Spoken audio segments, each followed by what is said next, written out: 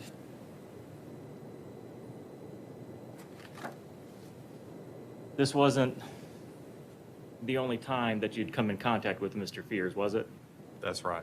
Was there another incident a few weeks prior to this? I believe it was 3.5 weeks or so prior. Okay. Within about a month? Yeah. Okay. And you had stopped a vehicle that he was driving? Yes. At the time of the traffic stop you're referring to, he was driving a black pickup truck. And was there a passenger in that vehicle? Yes, Miss Ward. And did that passenger end up having narcotics on her? She did. What kind of narcotics? Methamphetamine. And Mr. Fears, as you're talking in this later, also tells you he's been arrested previously, well, many years ago. Right. But he was arrested for manufacturing methamphetamine. That is correct, yes.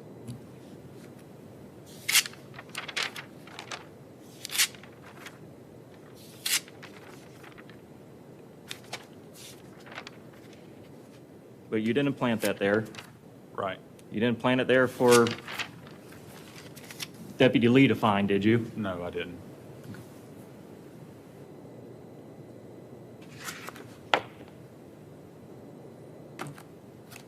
Let's move on to the next one. The Kimberly Hazelwood.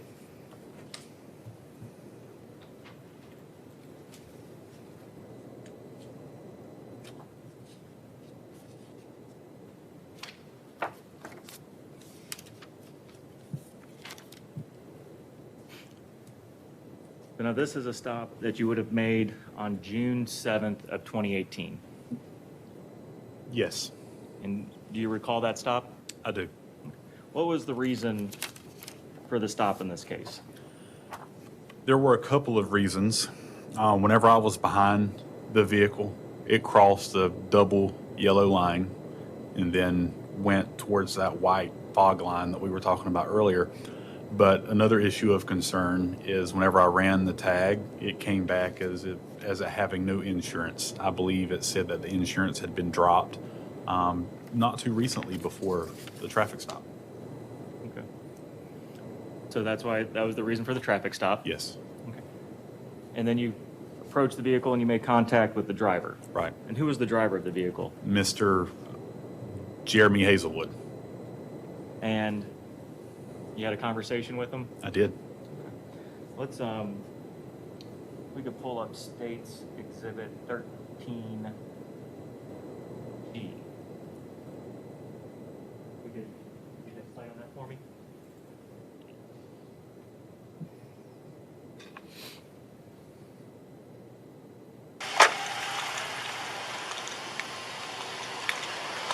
How are y'all? Alright. Hey, Deputy Wester with Jackson County Sheriff's Office. My stops are audio and video recorded.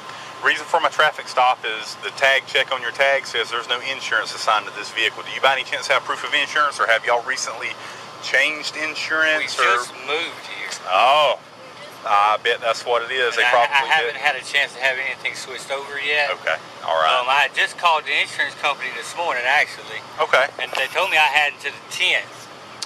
okay. Well, something may have went wrong there. You got your driver's license on you? How about you, ma'am? Do you have a driver's license on you by any chance? I got an ID. That's perfect. Hey, how are y'all?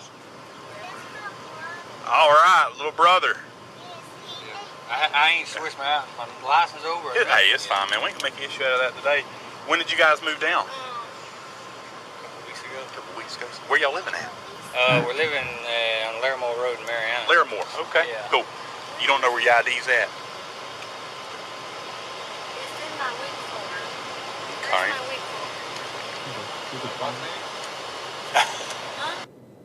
Okay.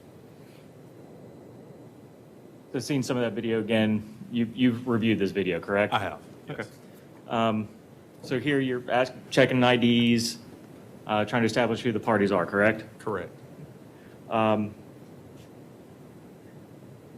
Does another deputy arrive on scene here? Deputy Dylan Jackson, he was a K-9 handler at the time.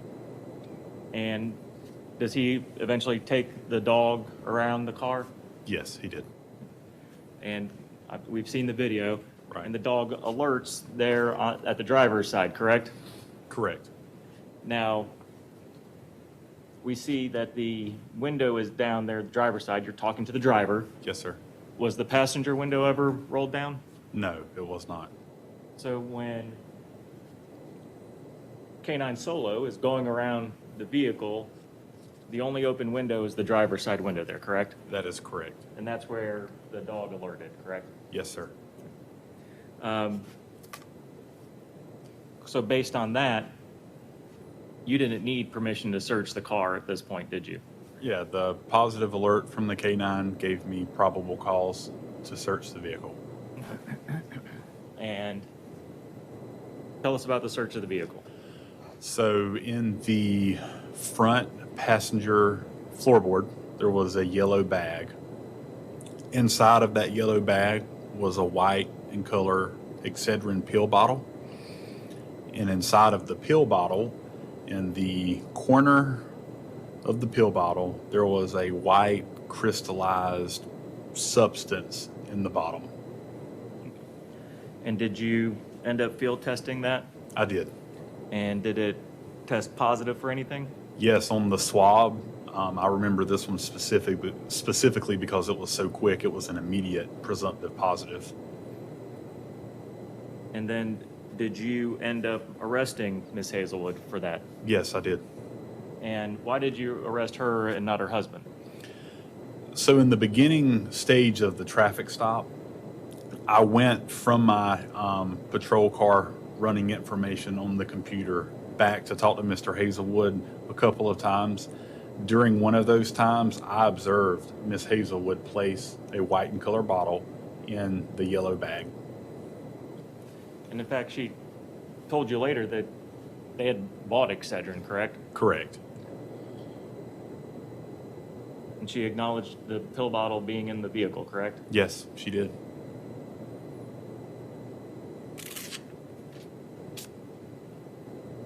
And she'd also told you earlier her brother-in-law was sitting in that seat too, correct? Yeah, she had made reference to some relatives that lived close by.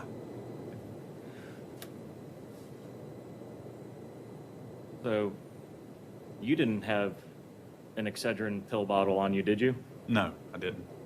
Were you carrying some shards of methamphetamine that you were able to put into that pill bottle off camera? No, Did you plant anything in that pill bottle? no, Did you plant anything in that car at all?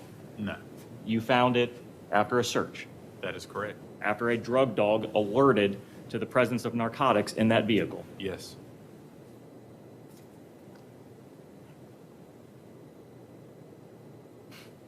And you took Miss Hazelwood to jail, correct? I did. Now, we also saw on the video that you didn't want to cuff her in front of her children, did you? That is correct. I did not. So you put her in your car without cuffing her. Into the secured area in the rear of my patrol car, yes. And you later have a conversation with her husband about what's going to happen. She's scared. She's never been to jail. Right. And you tell me you have no discretion, correct? That is true. No discretion. I mean, did you want to arrest this mother in front of her children? No, and to be honest, that is one traffic stop that sticks with me to this day. I never wanted to arrest someone in front of their children, but with a felony charge, I didn't have discretion. Now, I wish I could have given her an NTA. Okay. Would this have been the one that you wanted to give a notice to appear to? Absolutely, yes. But again, you had probable cause. Right.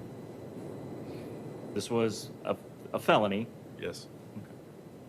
She was sitting there with it. Yep.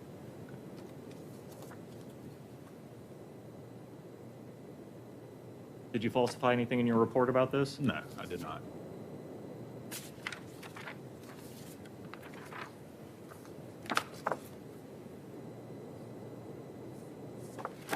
Okay.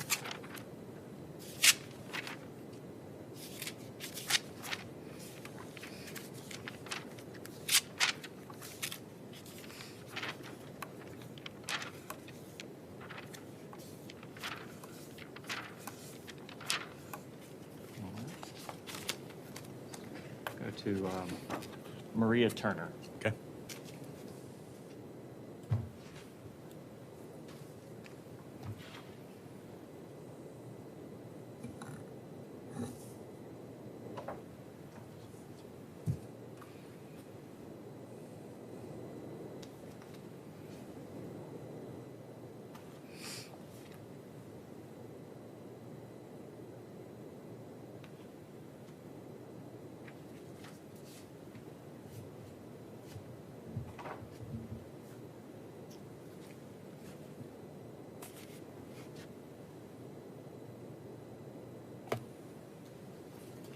Sorry, just need a moment to get reorganized.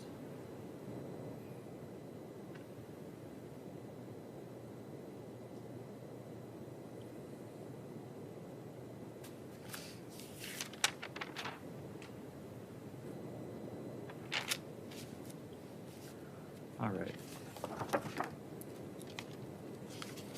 So this would have been a stop that you would have made on July 14th of 2017. Do you recall that? I do. And have you had a chance to review your report in this case? Yes, sir. Okay. So tell us, how did you come to stop Ms. Turner? So I was traveling west on Highway 90 in Cypress. I was behind Miss Turner's vehicle. I observed first that the expiration sticker on her tag read 2016. After I actually ran the tag and confirmed it was actually an expired tag from December of 2016. At this point, we were already halfway through the year 2017. So that gave me probable cause to initiate a traffic stop. And when you approached the driver, tell us about that. So she immediately stated that her driver's license was suspended, but that it was very important for her to take some clothes to a friend in Mariana. And while you were speaking with her at the window, did you notice anything? Yeah, smelled the odor, the faint odor of burnt marijuana.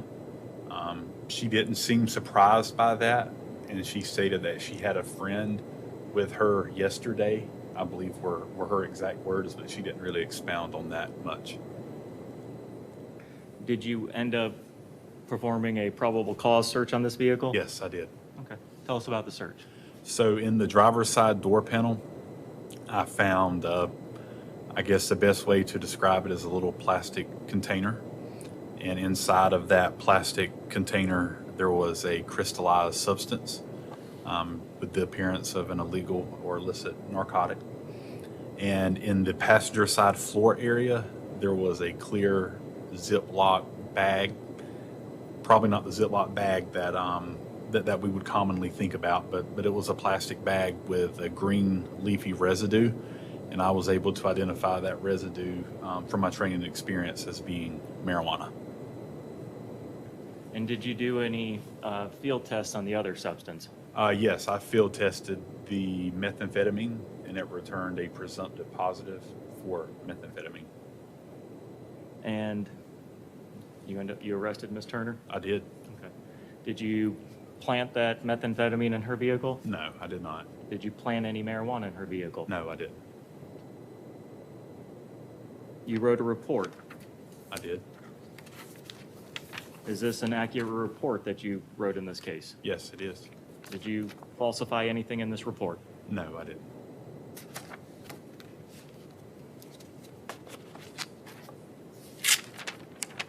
And you took her to the jail? I did. Didn't issue a notice to appear, did you? No, I didn't. And in this case, were you at some later date informed that she had entered a plea in this case?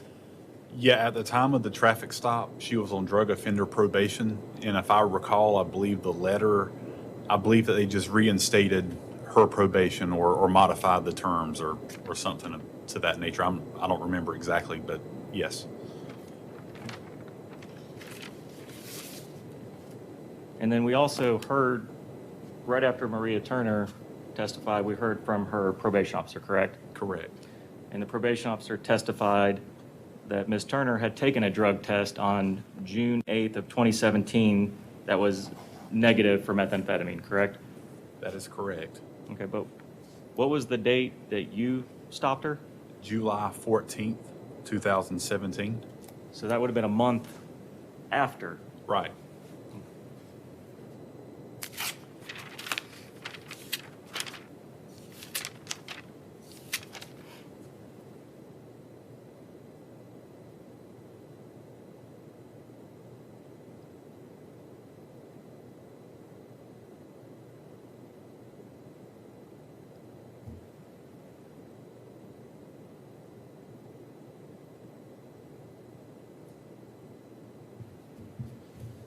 I can have just a moment, Your Honor. Yes, sir.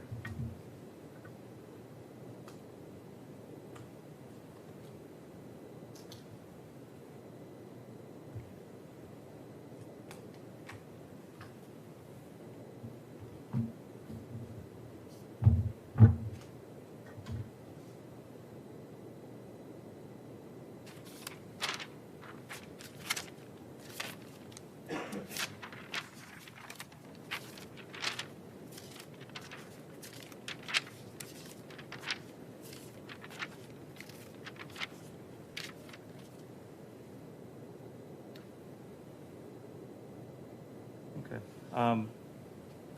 Now, the state also introduced some evidence that was introduced solely to show opportunity. And this is concerning a stop that you did on a Kenneth Shaw. Yes, Do you recall that? I do. And if we could pull up State's Exhibit 16D, please.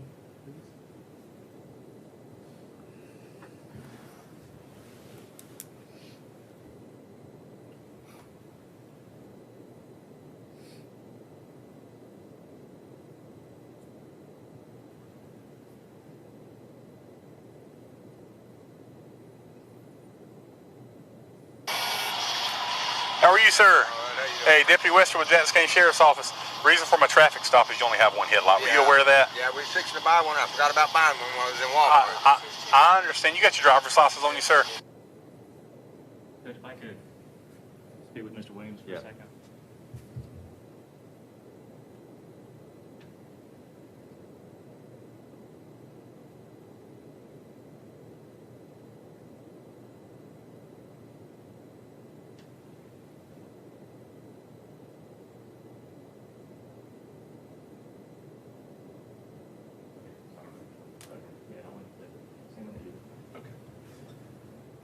Sorry, we're making sure we're getting the right video queued up.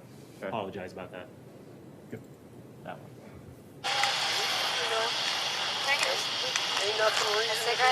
Yeah, I'm gonna get you. Just hang tight, okay?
Look, go ahead and hop up for me, ma'am.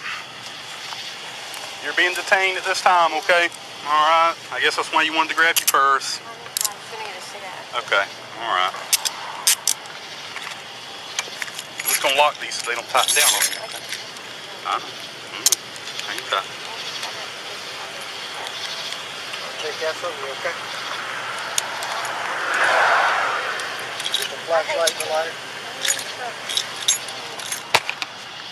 2554. I have the signal 30 detained as well.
Go ahead and show me 1015 two times.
That wasn't all night.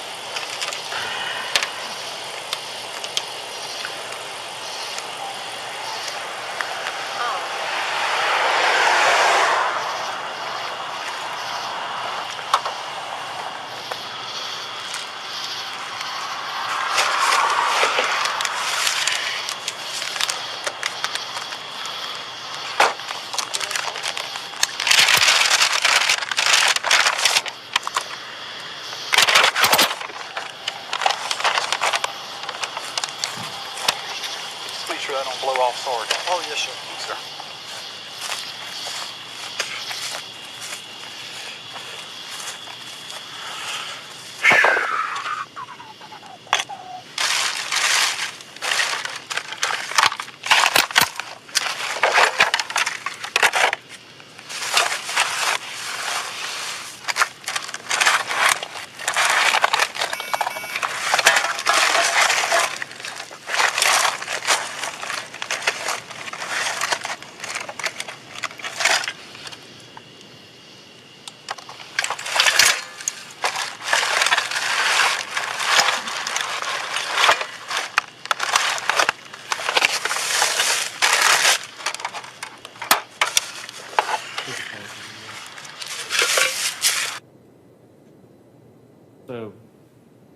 this was a truck you were searching here, correct? Yes, sir.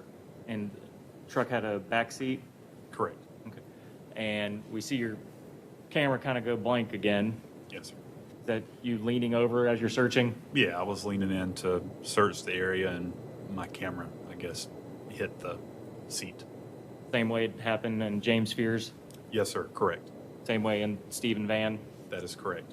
And all three of those vehicles are, well, two full-size SUVs and a full-size truck? Yes, sir.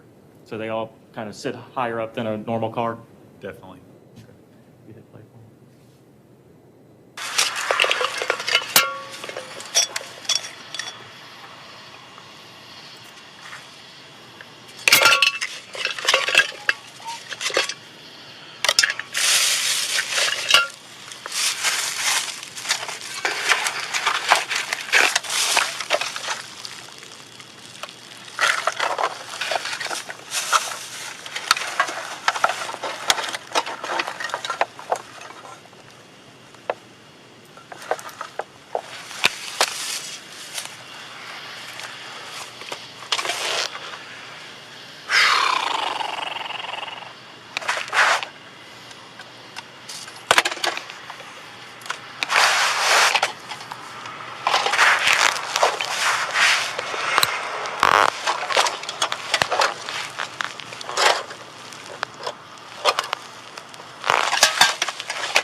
vehicle search.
Yes, sir. All right.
A little hot. All right, man. Both of y'all are going to jail tonight for possession of methamphetamine, possession of drug paraphernalia, okay? Anything out of that vehicle you want to take with you to the jail? I need, like, all my Walmart stuff, because my kids' stuff, and I can't have it. You can't take that to the jail. All right, and the vehicle's going to be towed. Can I please have a cigarette? Nah, I mean, you're already in my custody. I can't let you smoke. Look, I'm going to try to afford you every opportunity that I can, all right? Nothing concealed on your person anywhere, right? No needles, methamphetamine, anything that could be considered contraband at the county correctional facility, right? Okay. All right. Anything besides the Walmart stuff? You can't tout the Walmart stuff, okay? My purse, I guess. Your purse, all right. All my kids and stuff in there. All right. Look, you didn't swallow anything, right? No. Okay, you're okay? All right. You're just pretty high right now. No, not really, actually, no. Okay. I promise you, I haven't done anything in like hours. Oh, okay. All right. Okay. Let me get this case of water at the back of my car and put it in my trunk so she can have a seat in the back of my car, all right? Huh? I mean, you want to?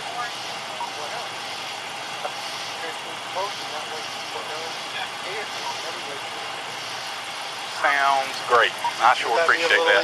I think that'll be a little bit better. All right.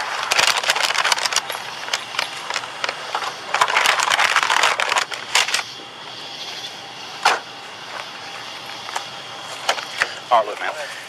In addition to the felony, driving while license suspended, you are being charged with possession of methamphetamine and possession of drug paraphernalia as well, okay? All right? All right, look, man. I'm just going to be straight up. I ain't going to read you your rights because I'm not going to ask you questions. But look, I'm going to be honest with you, okay? When you got out of the vehicle, man, you think I wasn't going to see those syringes in the door? I'm diabetic. Okay. I take insulin. Okay, you do take insulin? Yeah, okay. it's on All my right. All right, well, look, man, the reason she's going as well, because there was some in her purse. I put it in there. Okay. Just let her go. I can't, man, because she knew it was in. She knew it was in. All right. So do you remember making this stop? Yes, sir, I did. And you've seen this video before? I have, yes. Okay. And they brought in this stop because of the syringes that were found in this case. Yes, sir. And the allegation is you found 6, but only entered 5 into evidence. And that would be correct. Okay. Tell us why. So whenever Mr. Shaw exited the vehicle, he removed a syringe from his pocket and slid it into the driver's side door. During the search of the vehicle, you can see on the passenger side, I recover 4 syringes. One had already been used and the others were in close proximity to the narcotics. So all of that constitutes those syringes being drug paraphernalia. In the driver's side door, I recovered the one that he had put in there, and then I recovered an additional one that was unused, that was in the manufacturer bag. It was determined after I got back to the office that that one that was unused and was still in the bag from the manufacturer could have very well been for his diabetes that he just stated that he uses syringes for. So I didn't determine that one to be of evidentiary value, and it was just simply disposed of. So the 4 that were in the purse, Yes, those were in close proximity to methamphetamine. that is correct, yes. And then the other 2, one looked like maybe it had been used, Right. and you weren't sure if it was insulin or some type of drug use, correct? I can tell you that the one that he removed from his pocket did field test presumptive positive at the office for the presence of methamphetamine. But then we also have then the one that's sealed and kind of separate. Sure. Okay. So just like Agent Chase was talking about, if you have something that's normally legal, but it's in close proximity to some drugs, it could become paraphernalia. That is correct, yes. And this one that is in its still sealed package, hadn't been used, Right. and you have somebody telling you they're diabetic, so it could have had a legitimate lawful use, correct? Absolutely. And that's why you didn't enter it into evidence, That is correct. because you felt like it had no evidentiary value. That is correct. Did you take that other needle and hide it in your car to plant in somebody else's car later? No, I did not.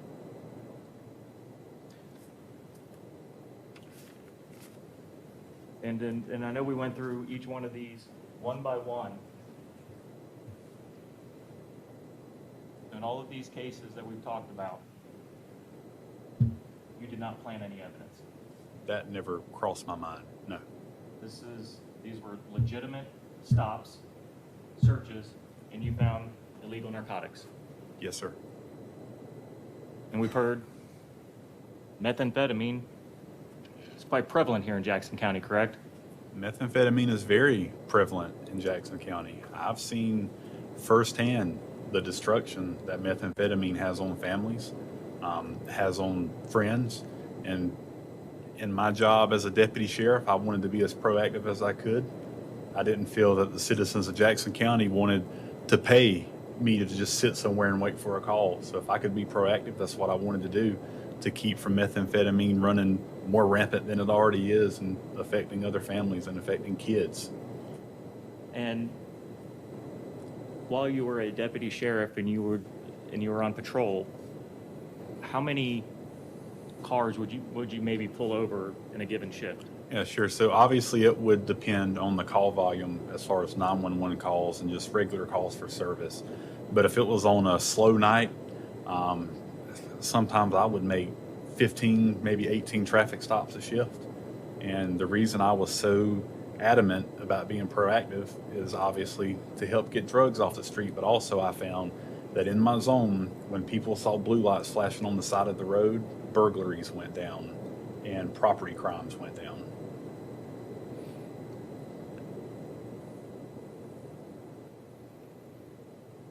Now, when you would pull somebody over and you would find drugs in their car, would you get any type of bonus from the sheriff's office? No, there was no such bonus. But yet you wanted to be proactive, and that's why you were running tags, Sure. checking driver's license, see if there's a reason, Yeah, pull somebody over, make sure nothing's going on, right? exactly. Was there enough crime in Jackson County? You didn't have to make up stuff to make arrests on a shift, did you? No, you would not have to do that at all. And there was, I guess the other thing you could have done, instead of doing that when it was quiet, you could have gone and parked somewhere and took a nap or something, right? Sure, and and there were, except for the nap part, there were some deputies that would, they would hang out in a central location and wait for their next call. That was their priority. That's totally okay, but that's not how I wanted to do. And as you're working as a deputy sheriff, how much did you get paid as a deputy sheriff? So the range, because I don't remember exactly, but the range was anywhere between $840 to $950. That's every 2 weeks that I would bring home. And when you worked at the sheriff's office, was there an opportunity to work what are called off-duty details? Yes. Tell us about off-duty details. What is that? Okay, so we had, a good example of that would be, we had a contract with Chipola College, and every day and also every night there would be an opportunity for an off-duty deputy to provide security for the college. Those shifts, I think they were 5 hours a shift. And then another overtime detail you could have in the spring and summer is for Turner's Landing, Spring Creek, all of the entrances to the creek where people tube. You could sit there and provide security for that as well. And sometimes that would be, an 8 or 9 hour day, sometimes longer. Okay. And how much would you get paid for those off-duty details? It would range anywhere between $120 and sometimes upwards to $200, $210. And did you take advantage of those off-duty details? Pretty much every day that I was scheduled off from the sheriff's office, yes, I was either working at the college or on the weekends I would try to pick up a detail at one of the boat ramps.